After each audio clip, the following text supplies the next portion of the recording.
coming up on show 501, a Saturday special, as we're talking buying and maintaining an electric vehicle. Well, good morning, good afternoon or good evening, wherever you are in the world. Welcome to EV News Daily. If you're new to us, every so often we like to do these interview specials. We call them Saturday specials. I think it's perfect for the weekend when maybe you're in a slightly different mood. I don't know about you, I'm at like 75% pace at the weekend. Some people get crazy at the weekends. I try and keep my weekends less busy than during the week. And so I always think it's a nice, kind of more chilled out atmosphere to sit down and listen to an interview, or, as in the case of today's podcast, an interview or two. Because last week at Fully Charged Live, I was able to catch up with a few people and get a few of these ready to roll out. So for the first time, we're playing back some of our Fully Charged Live interviews. And this week I catch up with former guest of the podcast, Matt Cleveley from Cleveley EV, and Lewis Black from ecarstrading.co.uk. If you are new to the show and you haven't heard Matt on the podcast before, well, Matt is from Cleveley EV. They are the independent garage. They're in Gloucestershire, by the way, and they train other people to fix EVs. Of course, they fix EVs as well. They're the sister business of a 55-year-old family business called Cleveley Motors. But Matt wants to super serve that EV community here in the UK. So as an independent dealer looking after electric vehicles and hybrid vehicles as well, maintaining them for individuals and fleet owners too. Matt's been on the podcast before, but I caught up with him at Fully Charged Live to have another bit of a chat about what it's like to maintain an electric vehicle. Lots of myths around that, so we try and dispel a few of those. And for the first time, catching up with Lewis. Well, Lewis Black founded eCars Trading back in 2016, just outside Reading in Berkshire, somewhere called Wokingham. And at eCars, they are all about buying and selling real quality EVs. So, of course, you can do that from the main dealers, and there's plenty of places that were individuals that will sell you an EV. But maybe if it's the first one that you're buying, maybe you want a little bit of advice. We use the phrase hand-holding in the interview today. So it's brilliant that we can get Lewis on the podcast and finally ask a few questions about things like how to buy an EV, what you should look out for, and prices as well, because they're kind of all over the place. Like, used cars don't really go up in value, but there is a bit of a thing going on with people wanting to buy an EV and a bit of a supply and demand issue. So we're going to cover all of that off in today's podcast. If you'd like to find out more, by the way, I'll give you all their contact details once again at the end of the show. But for now, at Fully Charged Live, it was a real pleasure to have a chat with Lewis from eCars Trading, and first of all, Matt Cleveley from Cleveley EV. Hello Martin, how are you? How is life at Cleveley? Busy this weekend and week, because I spent Tuesday, Wednesday at Automechanica talking to the trade about being EV garages and technicians, so on the Hevra group like we are at Cleveley EV.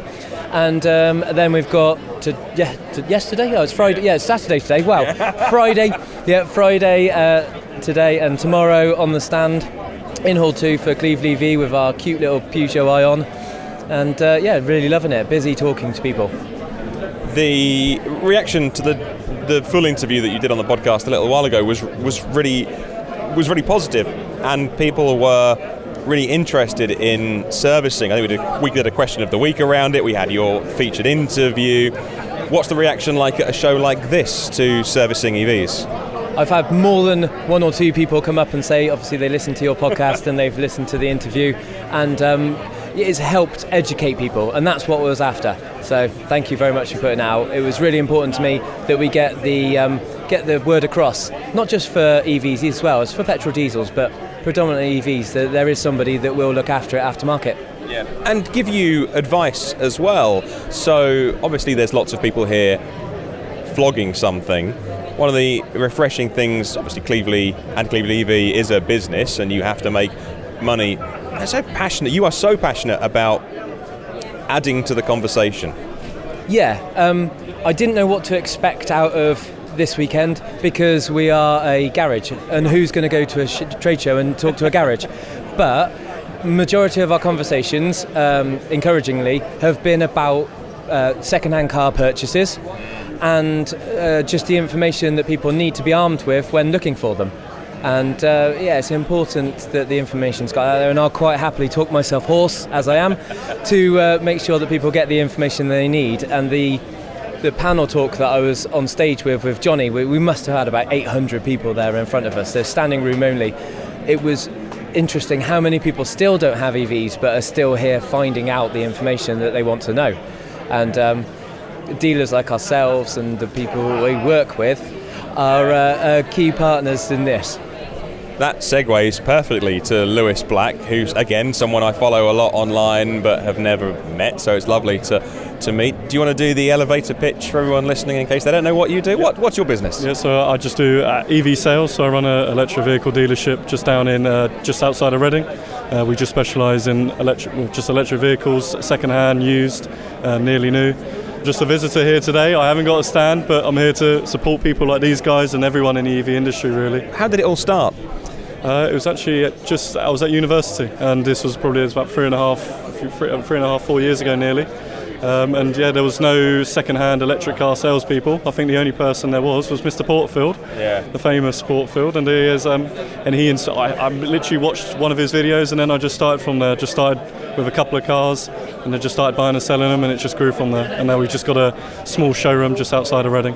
So. It's very cool. And we're on the subject of servicing. Is that something that comes up when you're going through the sales process with people? Yeah, 100%. So Matt, for example, we have a big struggle. Like a particular example is Renault.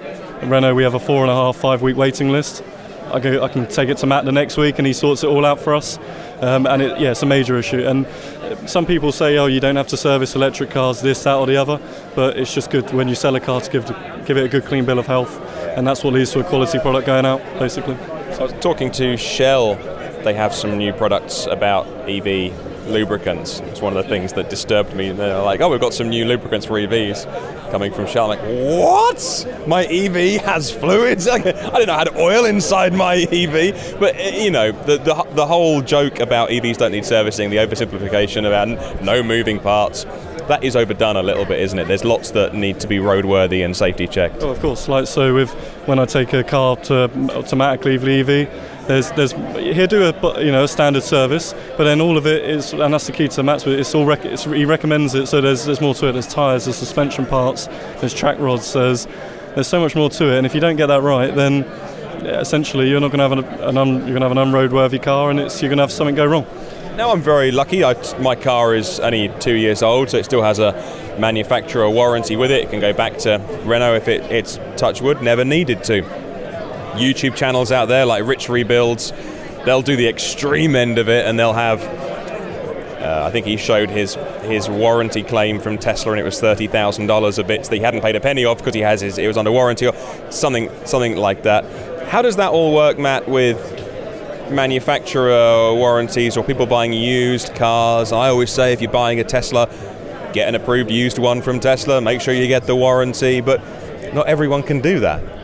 No, and as the cars get older, it's becoming less and less likely that you can get the Tesla warranty, which is fantastic, and I completely agree with you. Certainly in the case of the Zoe, if you keep that Renault extended warranty bouncing, which you can, then that's great cover. But there are aftermarket warranty products available. We offer one, which is £250 annually and has a £2,500 claim limit on each claim.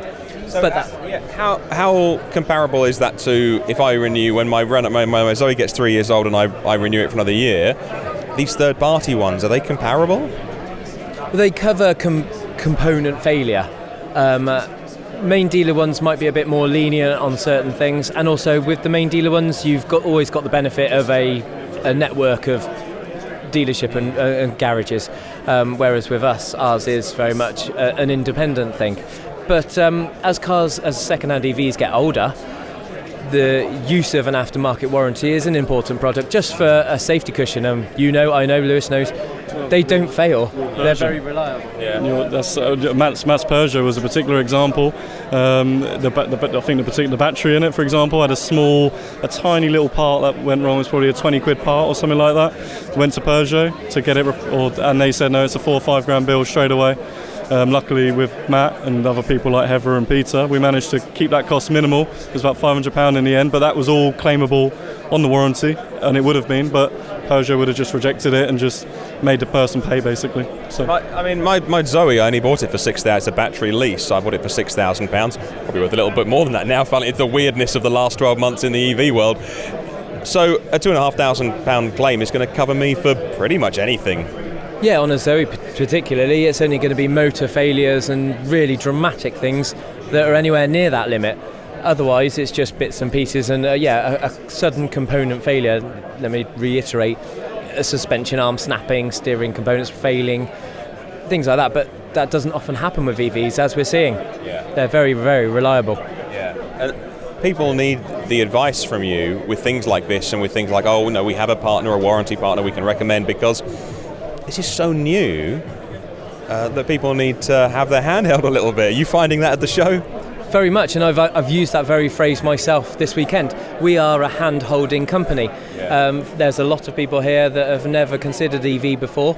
They've got an inkling, which is why they're here, or they've come for a solar or a battery home storage reason, and a car wasn't part of their consideration. However, now we're there saying, yes, we can hold your hand through the whole process. So our business is education, consultancy, car sourcing and supply, maintenance and purchase back at the end as well with the warranty products, and it's growing all the time since our last interview with the things that people want out of it. We're trying really, really hard to provide.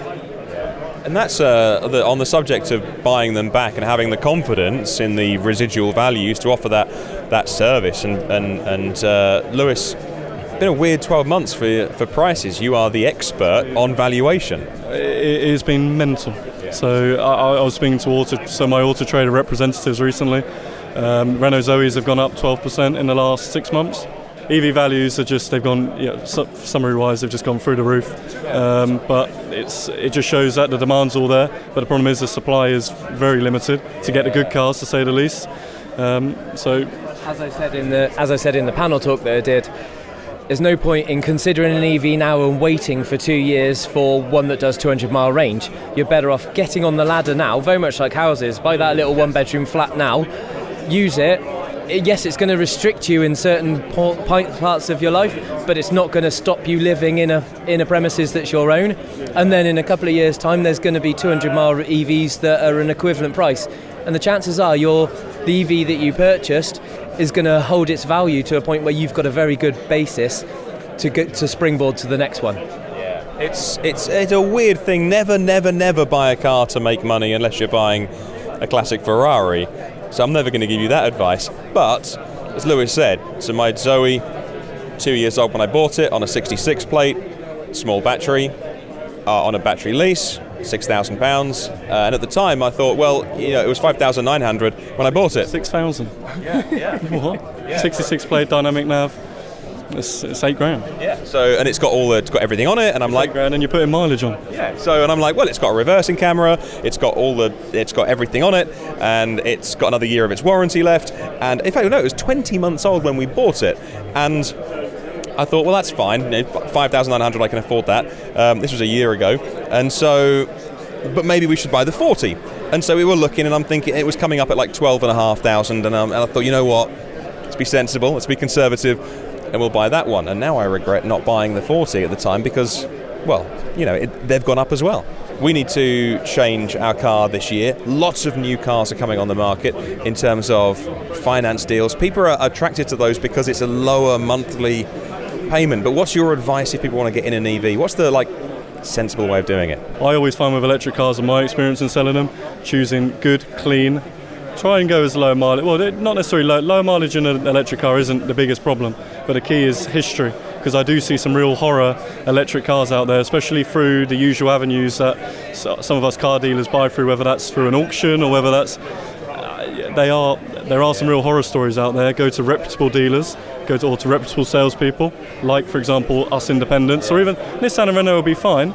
But you need to check the car out properly. Don't just think because it's an electric car, a lot less mechanical moving parts, you're not going to have a problem. Yeah. You can still have the problems like a normal petrol diesel car would, but no, lowish kind of mileage, clean history cars, good history cars for a start, and just come to a good independent like ourselves, or where we only sell good quality cars basically. How I always end like this. How can people find you? What's the details? Is it website, social media? Yep, website, so ecarstrading.co.uk. It's the easiest way, or Twitter @ecarstrading. So that's the best way. Nice one. And Matt, remind us of Cleveley EV's contact details. So Cleveley EV, so CLEEVELY, as you see. The EV is in the middle. And so that's .co.uk, and same on Twitter, Facebook, LinkedIn. Unfindable. Have you had a subtle rebrand of the logo there? No, it's just white on a dark coloured T-shirt. So we've changed to this eye-catching coloured T-shirt from a black that I wear daily. Just brighten up my wardrobe. Yeah, it's a great business, and we wish you all the best. Thank you. Thank you, Martin. Love the podcast. Well, thank you very much to both of the chaps for joining us on the podcast today for a Saturday special. One of the things that I get sent occasionally from people who are new to EVs saying, you should do a kind of introduction series, or you should at least cover things off, because sometimes the regular news podcast can get a little bit deep in kind of EV techie nerdy stuff. So where I can and when I can, trying to balance those people who listen to the podcast because they've been into EVs for a long time, or they drive one, they want to hear all the latest news, but also I'm aware that I can see the download stats, more and more people are joining the podcast, and so I presume some of those people who are EV curious, maybe not driving an EV yet, but thinking about it one day in the future, just kind of learning the ropes really and finding out more, doing some research, and so bit of a balancing act, but I hope that occasionally we can bring you these programs where we kind of do go a little bit back to basics and ask some of those questions that are being asked. And if you have anything that you'd like me to put to an expert on a future show, you can always email me, by the way, and that is hello@EV News Daily. My personal email is hello@evnewsdaily.com, I should say. You can always leave a comment on Facebook and YouTube as well. I'm a bit rubbish on Facebook. I'm trying to be better at going on there and responding to people. If you'd like to find out more about Cleveley EV or Cleveley Electric Vehicles, that is cleveleyev.co.uk, CLEEVELY, cleveleyev.co.uk, and you can find Lewis at e-carstrading.co.uk. And I'm sure if you have any questions that I can't answer, those are the kind of chaps that would very happily answer a question or two from you all day long, actually, even if you're not buying anything, just picking their brains on stuff. I know they would love to hear from you. And if there's anything else that you'd like to hear on a future podcast, a future Saturday special, please do suggest that, and I can always get in contact with somebody and bring you the interviews that you want to hear. Well, there are 221 patrons of the podcast. It's how we fund this show. It's a website called Patreon. It's how people can support creators at patreon.com/EV News Daily. But no pressure. No pressure, because I'll make this show whatever. It's really only for those that do want to support the show. Entirely optional. People like Phil Roberts from Electric Future and Brad Crosby, both of our premium partners on the podcast. Thank you. And a full list. I'll read out all of the names tomorrow on Sunday's show. In the meantime, if you want to listen to any of the previous 500 shows, you can do on your favourite podcast platform and on YouTube as well. Come and say hi on the socials by searching EV News Daily. Have a wonderful day. I'll catch you tomorrow. And remember, there's no such thing as a self-charging hybrid.